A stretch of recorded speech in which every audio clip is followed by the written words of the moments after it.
Mashinani kim qildi? Bugun oxirgi ish kunimiz bo'lishi mumkin. Chunki mamlakat shirasimon nuqtachalar hech qanaqa mo'ykada ketmaydi. Mijozam ketk'iza olmasdan oxiri bizaga olib ketdilar. Faqat Qaranglarga mashinani topshirib ketyapman, yaxshilab qilib qo'yarsizlar.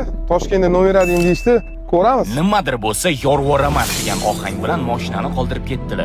Bu nuqtachalar polirovka bilan ketadi. Biza kuzovi 3 etapli polirovka qilib, plus oynalaridagi nuqtachalarni ham ketkizib berdik. Undan tashqari mashinadagi hamma nuqsonlarni ketkizib, yaltiratib, top-toza qilib qo'ydik.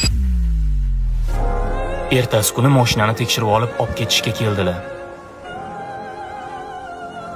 Nima bo'ldi? Toychoq tayyor bo'ldimi? Ha, hozir 1 minut, aka. To'g'ri. Yoshingiz katta-yu, o'zingiz topshirgan yangi mashinani. Bo'ldi, xo'p.